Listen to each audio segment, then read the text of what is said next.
Hello everyone, now I will show you how to set up your NETGEAR router. And before starting, if this video helps, please support me. I donate half of all donations to shelters. You can find more details in the description below. So, first thing you need to do is turn on the router. Take the power adapter, plug one end into an outlet, and the other into the router.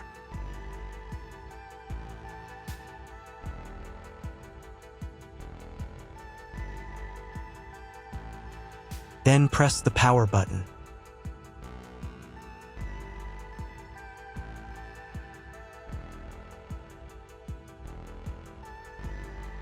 When the router is powered on, the light will turn on. It may take a few minutes for it to completely turn on. Next, connect the cable from your broadband provider or from your modem to a special internet port. Now you need to reset the router to the factory settings.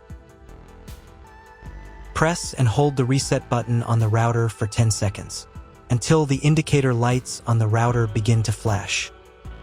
Sometimes this button is located inside the router casing to avoid accidental pressing. In this case, use a thin object to press on it.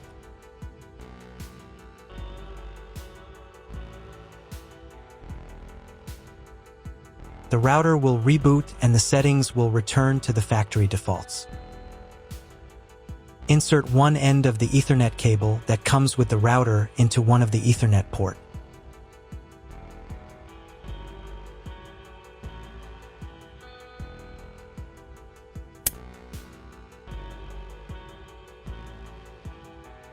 And the other into your computer's Ethernet port. Please wait a few minutes for connection. The router is now connected to your computer. Now you need to set it up. But first, I will show you another method for connecting the router if you do not have an Ethernet cable or your computer does not have an Ethernet port. Connect the router to the power adapter and cable from your internet provider. This will enable Wi-Fi. If the router is new and has never been configured, the Wi-Fi network will have the name of your router. Your router has its own Wi-Fi network name and password printed on a sticker. Connect to it. Great, you've connected to the router. Now let's start setting it up. First, open your web browser and visit the URL you see on the screen. Use the URL bar instead of the search bar. Then click here.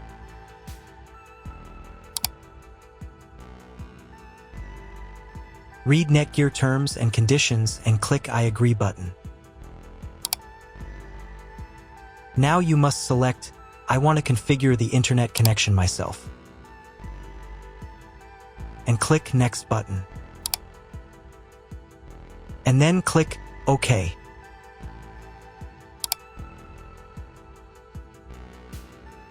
If your router settings do not look like mine, it means that your router has a different firmware. I made a video for every firmware type. You can find all the links in the description down below. So the first thing you need to do is set up a new password.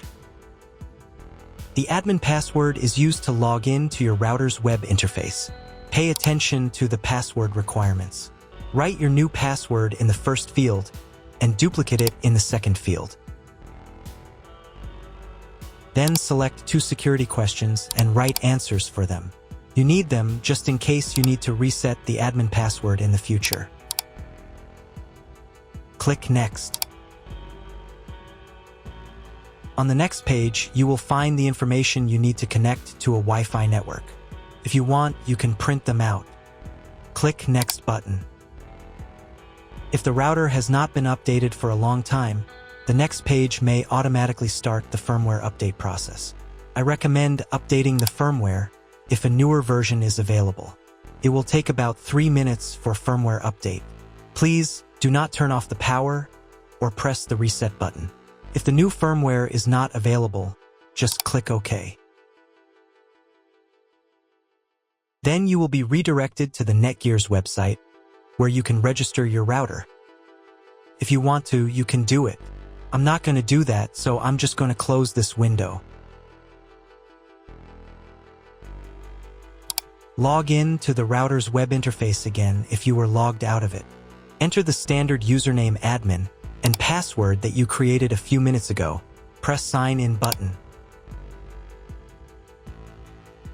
In the top right corner, you can change the language of the router's website interface.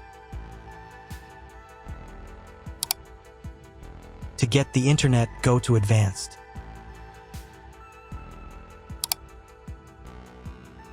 Setup Wizard.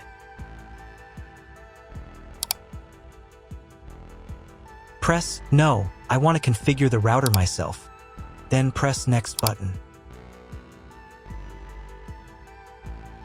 On the next page, select the internet settings. In most cases, there are two options: connection with and without a login. Almost always, your internet connection will not require a login. All the information you need is in your internet provider's contract. If your internet connection does not require login or you do not know whether it does, select No. Leave account name and domain name unchanged.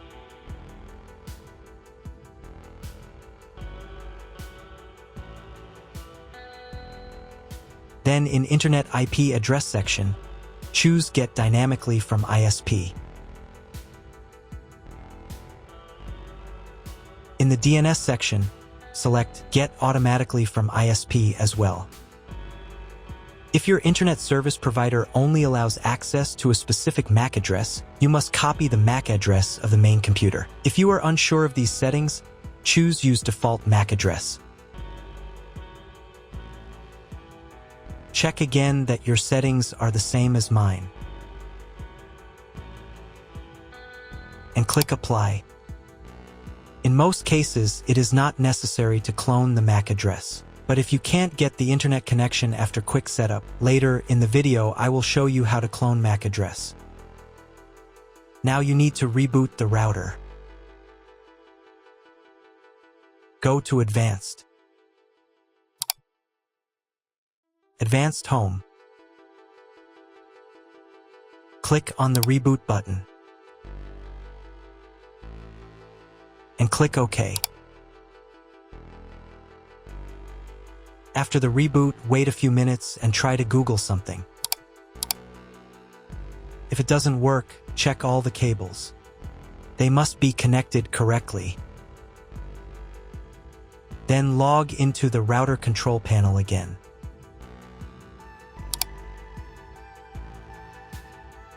Go to Basic,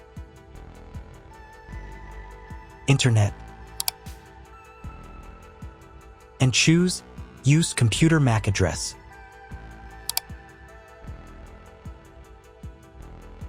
Click Apply button. And then reboot router again.